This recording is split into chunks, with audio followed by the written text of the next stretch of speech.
धर्मेंद्र प्रधान को क्यों नहीं हटाते?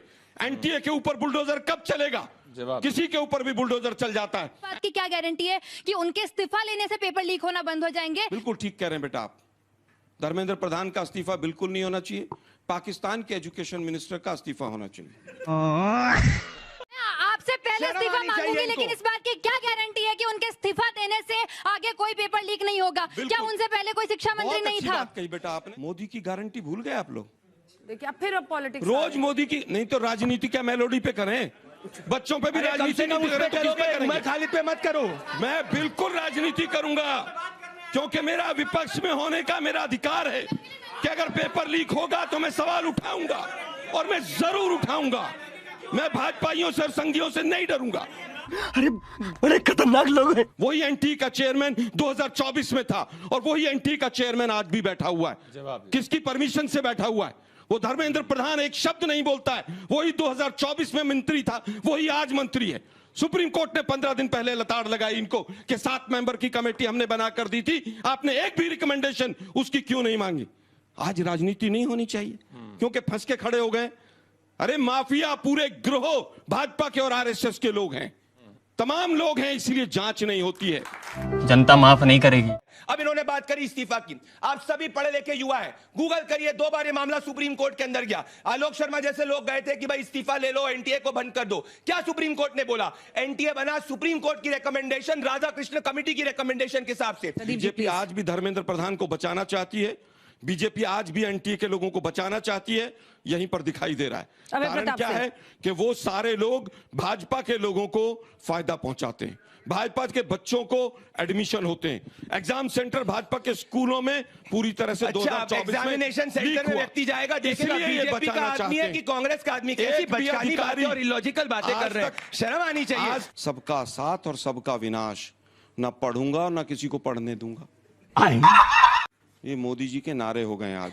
2024 का जब नीट का एग्जाम हुआ, अंजना जी के साथ तमाम शो किए, मैं पिटिशनर था सुप्रीम कोर्ट में। सरेआम पेपर आउट हुआ, सरेआम एग्जाम सेंटर जो बीजेपी वालों के थे वो हाईजैक हुए। वही एपी सेंटर उस समय पे थे, बहादुरगढ़ हो, सीकर हो, तमाम जगह, झज्जर हो। 4 दिन का विंडो दिया कि आप एग्जाम सेंटर चेंज कर सकते हैं। 40,000 बच्चों ने एग्जाम सेंटर चेंज किया, उसमें से 26,000 पास हो गए। और कह रहे साहब कुछ हुआ ही नहीं था। अभी भी जो एनटीए की टीम गई पार्लियामेंट्री कमेटी के सामने, उसने कहा कि पेपर तो आउट हुआ ही नहीं। विश्व गुरु हैं साहब हम, एक पेपर ढंग से करा नहीं सकते, पर विश्व गुरु हैं हम। मेलोडी बांटते घूम रहे हैं पूरे विश्व के अंदर। सेना की मदद लेंगे साहब, अब निकम्मे लोग बैठे हुए हैं। आज एक काम होता है, नीट का पेपर हुआ नहीं, उसके बाद सीबीएसई का हो गया, फिर वो यूजी वाला हो गया, फिर तीसरा हो गया, फिर एसएससी का हो गया। कारण क्या है कि एजुकेशन सिस्टम को इन्होंने पूरी तरह से, जो इनएफिशिएंट लोग हैं, नॉन कैपेबल लोग हैं, केवल आरएसएस और बीजेपी की बैकिंग होनी चाहिए, अंधभक्त होने चाहिए, और कोई सवाल उठाए तो उसको पाकिस्तानी कह दो, उसको देशद्रोही कह दो, उसको जॉर्ज सोरोस का एजेंट कह दो, उसको डीप स्टेट कह दो। अरे तुमसे वेबसाइट हैक हो रही हैं, पेमेंट के मॉडल नहीं खुल रहे हैं, सीबीएसई जैसी संस्थान का भट्टा बैठा दिया। 2013 में इनके पास एचआरडी मिनिस्ट्री था, इन्होंने बोला एनटीए बनाओ। एनटीए हमने बनाया क्योंकि हर कमेटी ने बोला। मैं मानता हूं गलत हुआ है, पर अगर ये सोचे इसके नाम पे सत्ता पे आ जाएंगे, आप लोगों को सड़क पर बैठा देंगे, राजनीति चमकाएंगे, ये हम होने नहीं देंगे। जिम्मेदारी हमारी है, झूठे लोग ही हैं।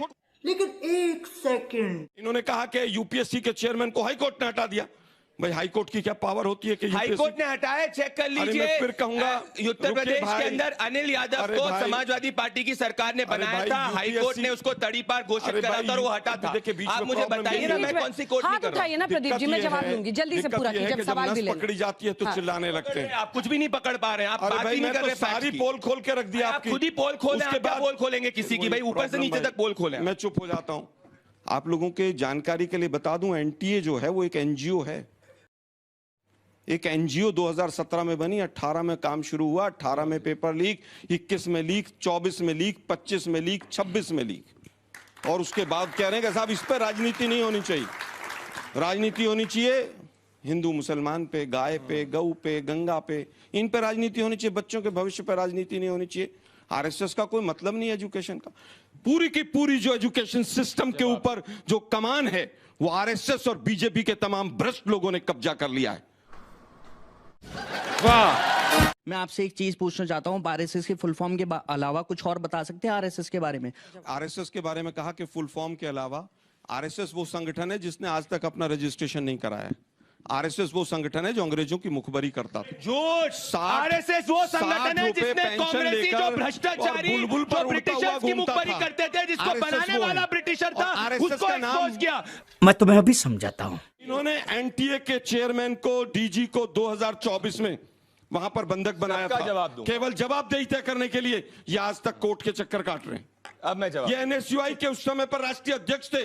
ये आज कितने बड़े बड़े प्रदर्शन हो रहे हैं। कुछ उनके लिए भी छोड़ दीजिए, वो भी मैं फिर कहूंगा कि आज जो मुद्दा है वो पूरी तरह से शिक्षा को, जिस तरह से पहले भगवाकरण किया और आज भाजपा और आरएसएस के इन कैपेबल लोगों को पूरी तरह से सरेंडर कर दिया। क्या भूमिका आप लोग निभा सकते हैं ताकि इन बच्चों के साथ जो बीच मझधार में लटके हुए हैं इंसाफ हो? देखिए, मुझे लगता है कि इस मुद्दे पे राजनीति नहीं होनी चाहिए। बीजेपी के प्रवक्ता ने कहा राजनीति तो मेलोडी पे होनी चाहिए। इस मुद्दे पे कोई राजनीति नहीं होनी चाहिए। जिम्मेदार कोई नहीं है। पंडित नेहरू जी चले गए, मैं तो धन्यवाद करूंगा सर झुका के पंडित नेहरू जी का इन्होंने नाम नहीं लिया कि वो जिम्मेदार थे। पहली बार देश में पेपर लीक में डेजिग्नेटेड कानून कब बना?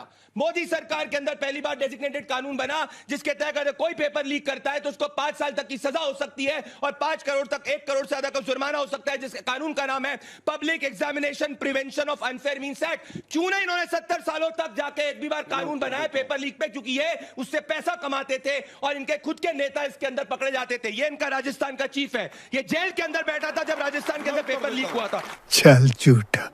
प्रदीप जी, इनको तो बाहर कर दिया जनता ने, आप सरकार है साहब। ये मामला सुप्रीम कोर्ट के निगरानी में जुलाई 27 को सुप्रीम कोर्ट जैसा आदेश देगा वैसा हम करेंगे। ठीक है। देखिए, मुझे लगता है कि सुप्रीम उसके कोर्ट ने जनता तो के बीच चलते हैं। 2024 में भी आदेश दिया था, किसी आदेश को नहीं माना। कौन सा नहीं माना? 2007 लोगों की जो कमेटी थी उसकी जो रिकमेंडेशन गलत थी। कह रहे हैं। अरे सुनो ना, गलत सुनो भाई, मैं आपको गलत नहीं बोल मैं आपके बीच में नहीं बोला, भंडारी जी मैं आपके बीच में नहीं आप बोला। मेरे को झूठ नहीं मैं कोट कर फिर सकते। कहूंगा, मैं अभी भी मैं 2026 झूठ में बोल भी रहे हैं, आप चेक मैं कर लीजिए, हर मारा 2026 था। में भी सुप्रीम कोर्ट में पेटिशनर हूँ।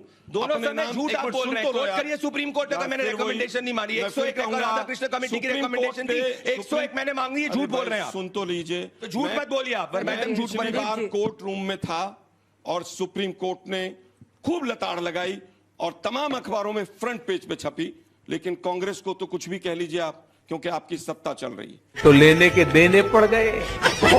दुर्भाग्य यह है कि व्यापम घोटाला याद होगा आप लोगों को, 62 लोग मरे थे। आप बीट अराउंड द बुश सुने कर ना रहे भाई, हैं। आप बताइए, मैंने सुप्रीम कोर्ट की कौन सी रिकमेंडेशन नहीं मांगी? अरे भाई, आप गलत मत बात करिए ना सर। लोगों की रिकमेंडेशन थी, उसमें मैंने मानी है। राधाकृष्ण कमेटी 2024 के सुप्रीम कोर्ट के बाद में बनी थी, जिसको 101 रिकमेंडेशन मानी थी। गलत बात आप बताइए, गलत अच्छा, प्रदीप जी हो गया।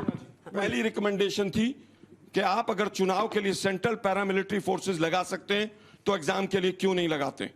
एग्जाम के लिए इन्होंने पिछली बार नहीं लगाई। इनके सवाल का पहला उत्तर आ गया। दुर्भाग्य यह है कि 2014 में हमारी सरकार चली गई, एनटीए बना 2017 में। तमाम एनटीए में जो लोग आए वो आरएसएस से जुड़े हुए लोग आए। वो आए जो छत्तीसगढ़ में बड़े बड़े कांड करके आए थे और आज भी चेयरमैन वही हैं। सब झूठ। और तमाम अखबारों में छपा हुआ है। तुम चुल्लू भर पानी में जाके डूब के मर जाओ। आज तक एक भी एनटीए का क्लर्क या चूहिया भी सस्पेंड क्यों नहीं हुई है, इसका जवाब देश अभी चाहता जाके है। कल ही आपने- सस्पेंशन आया है भैया, क्या बातें कर रहे हो? चलिए माइक उठाइए। सस्पेंशन है, बताइए। हटाए जो व्यक्ति बताइए ना किसका सस्पेंशन है, नाम बताइए। एनटीए नाम से बताइए कौन किसका suspend हुआ है? सस्पेंशन है। जो व्यक्ति एग्जामिनेशन अरे, कंडक्ट कर रहा था क्या वो यार? ट्रांसफर हुआ है। ट्रांसफर और सस्पेंशन का डिफरेंस नहीं पता है। CBSE का, चलिए, अभय प्रताप सिंह, अभय प्रताप सिंह, अभय प्रताप सिंह। मतलब इनको पता नहीं सस्पेंशन आलोक जी का आरोप है। आज हम ये समझ पा रहे हैं कि ये समस्याओं की जड़ क्या है, आप सभी देख सकते ताली हैं। बजाइए। हाँ। राहुल गांधी जी तो रोज सवाल उठा रहे हैं, किसी सवाल का जवाब ये देते नहीं है। इनको राहुल गांधी पे जाना है, इनको इधर जाना है, उनको उधर जाना है। एनटीए की तो बात ही नहीं है। अरे भैया, तो एनटीए की किस बात चीज़ की कर रहे भाई? हैं, सुप्रीम कोर्ट के अरे अंदर भाई, ये मामला है। इन्होंने ये कहा, सच्चाई है। इन्होंने आप कहा सभी हुआ है, कि सुप्रीम इंडिपेंडेंट कोर्ट का इंक्वायरी, जल्दी point रखिए। इन्होंने कहा इंडिपेंडेंट इंक्वायरी हो रही उठा के है। देख हमने लीजिए, कहा सुप्रीम कि कोर्ट ने बोला एनटीए को 2024 खत्म में कर दो। भी इंडिपेंडेंट ये इंक्वायरी petitioner हुई भेजा, थी आप सभी फोन और खोलिए ना। अच्छा, बच्चों को भी सुनना 2024 है। में इसी सीबीआई ने इंक्वायरी की, 48 लोग अरेस्ट हुए। उसका किंग पिन बताया गया मुखिया कोई, वो आज भी खुला झूठ है, वो अरेस्ट हो चुका है। चलिए, ये भी झूठ है। मुखिया अरेस्टेड है, अभी जेल के अंदर है। ये सामने दिग्विजय सिंह का गलत बोल रहे हैं। जो 2024 का किंग पिन है, अरे तुम्हारा भाई होगा यार, तुमको फोन करता होगा, तुम्हारे साथ बात करता होगा, तुम भ्रष्टाचारी कांग्रेसी, तुम्हें पता होगा। जी ऐसा लग रहा है, बात करो, मुखिया इनका फूफा है, ऐसा लग रहा है। हम लोग कंपटीशन की तैयारी भी करते हैं तो कभी पेपर लीक होता है, कभी कुछ होता है, हमें जाने में भी खर्च होती है सर हमारी, और हमारे हर जगह खर्च होते हैं, जाने में, रहने में, खाने पीने, हर जगह में। हर बार आप लोग पेपर लीक करते हैं, हर बार होता है। एनटीए तो इसीलिए बना था ना कि पेपर लीक ना हो, फिर भी आपके यहाँ भ्रष्टाचारी हो रहा है। सर जब किसी के द्वारा किसी की सुसाइड हो जाती है, किसी के कहने से किसी को बुरा लगता है, वो सुसाइड कर लेता है, तो उसमें बीएनएस की धारा 109 लगती है। लेकिन ये जो पेपर लीक होने की वजह से इतने बच्चे सुसाइड कर लेते हैं, इन पे ये कब लागू होगी? जहां हमारी 3 जगह सरकार है, चाहे वो तेलंगाना हो, कर्नाटक हो और हिमाचल हो। हिमाचल में जिस पेपर का आउट होने की बच्ची ने बात की, हमारी सरकार आने से 2.5 महीने पहले की बात है, और उसमें डीजी सस्पेंड हुआ। हमने आकर डीजी को हटाया क्योंकि पुलिस की कहीं ना कहीं संलिप्तता जांच में कमजोर थी। कांग्रेस की सरकार हिमाचल प्रदेश में दिसंबर 11 को बनी थी, पेपर लीक दिसंबर 23 को हुआ था। फरवरी में जाके जिसने पेपर लीक किया था उस कमेटी को डिसॉल्व करते और ये कहते हैं कांग्रेस में हिमाचल में कोई पेपर लीक नहीं हुआ। झूठे लोग हैं ये। राजस्थान के अंदर सबसे ज्यादा कांग्रेस में पेपर लीक हुआ। आपकी औकात बता रहा हूँ सर, बुरा नहीं मानना सर। 4 दिन बाद बच्चे थानों में गए, टीचर्स थानों में गए कि साहब ये तो पेपर वही था। झूठ। एनटीए की तरफ से एफआईआर आज तक नहीं हुई है। झूठ। अगर है तो निकालो। झूठ। निकालो एनटीए की तरफ से एफआईआर। सीबीआई प्रोब किसने ऑर्डर करी? अरे भाई मैं फिर कह रहा हूं, किसने कैंसिल करा?